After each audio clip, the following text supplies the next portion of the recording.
tidak apa-apa.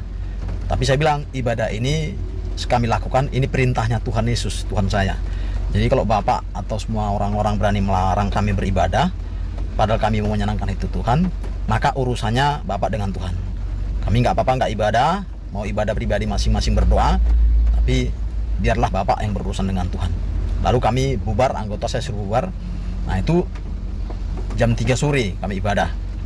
Nah jam 4 tepat kami dapat kabar bahwa orang yang berhadapan dengan saya, dengan kami lah, Bapak itu meninggal dunia. Nah dari situ mereka tidak lagi pernah mengganggu ibadah kami. Salam saudara-saudara yang diberkati oleh Tuhan Yesus Kristus.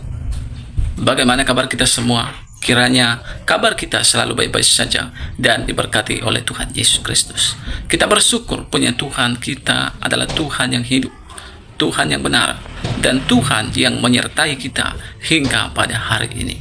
Dia bukanlah Tuhan yang hanya di sorga lalu melihat-lihat dan memandang-mandang saja umat manusia, tapi Dia adalah Tuhan yang memandang dari sorga, menyertai dan mampu menolong orang-orang yang percaya kepadanya.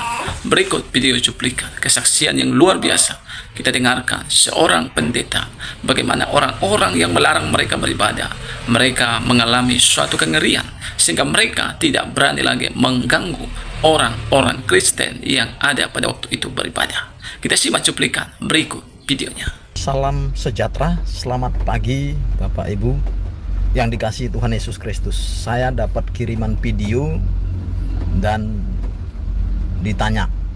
Video itu berkaitan dengan pembubaran orang-orang Kristen atau umat Tuhan beribadah, dibubarkan oleh orang-orang yang tidak suka dengan umat Tuhan beribadah. Saya kasih kasih pemahaman saja. Pertama, saya sebagai hamba Tuhan sangat-sangat bersyukur punya Tuhan yang begitu baik. Ada beberapa kali tempat kami juga ibadah di salah satu kabupaten di Aceh. Kami juga pernah mengalami hal yang seperti itu. Cuman waktu itu saya langsung berhadapan dengan mereka ini. Saya hanya tanya gini, Bapak Ibu benar-benar mau melarang kami beribadah kepada Tuhan kami, Tuhan Yesus Kristus? Mereka mengatakan iya. Dan ada seorang Bapak yang berhadapan langsung, dia dengan keras menolak keras tentang ibadah itu. Ya sudah, tidak apa-apa. Tapi saya bilang ibadah ini kami lakukan, ini perintahnya Tuhan Yesus, Tuhan saya. Jadi kalau Bapak atau semua orang-orang berani melarang kami beribadah, padahal kami mau menyenangkan itu Tuhan, maka urusannya Bapak dengan Tuhan. Kami nggak apa-apa, nggak ibadah, mau ibadah pribadi masing-masing berdoa, tapi biarlah Bapak yang berurusan dengan Tuhan. Lalu kami bubar, anggota saya suruh bubar. Nah itu jam 3 sore kami ibadah. Nah jam 4 tepat kami dapat kabar bahwa orang yang berhadapan dengan saya, dengan kami lah, Bapak itu meninggal dunia. Nah dari situ mereka tidak lagi pernah mengganggu ibadah kami.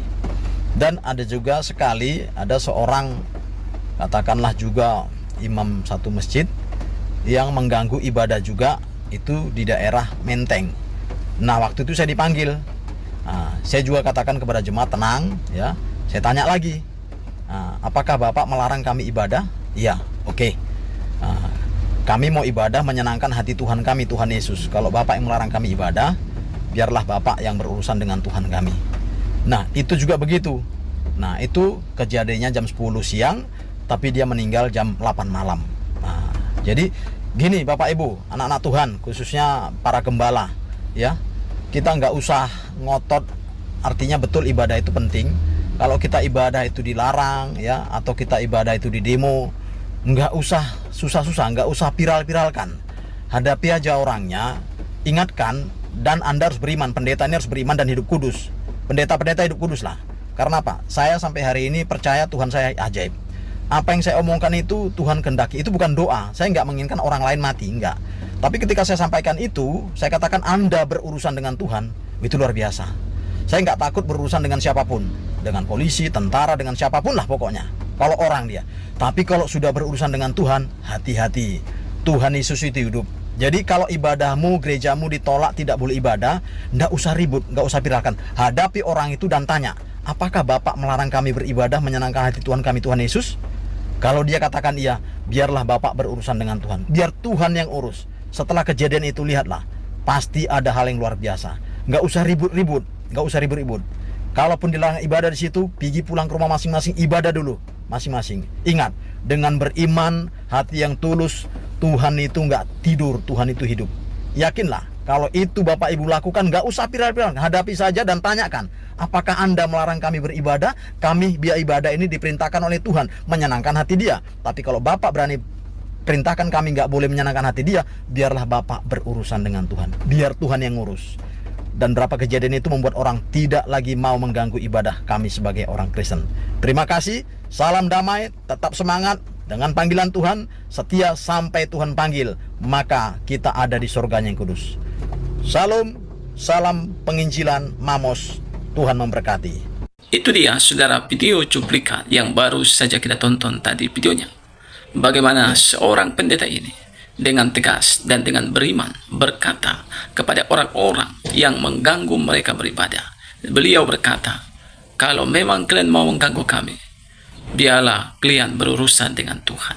Pendeta ini mengucapkannya dengan iman dan disertai dengan hidup dalam kekudusan. Dan apa yang terjadi? Orang-orang yang mengganggu mereka beribadah mengalami kengerian, dan tidak sedikit di antara mereka yang meninggoy. Teman-teman, artinya apa? Kita juga sebagai orang-orang Kristen yang percaya kepadanya, biarkan Tuhan yang membela kita. Karena kita punya Tuhan yang hidup, Tuhan yang menyertai kita, Tuhan yang menolong kita. Itu sebabnya jangan pernah mundur dalam hal pengikutan kita kepada Kristus. Jangan pernah mundur dalam hal iman kita kepada Kristus. Tetaplah beribadah kepada Tuhan, walau ada tantangan, walau ada goncangan, walau ada persoalan, walau ada masalah yang terjadi dalam kehidupan kita.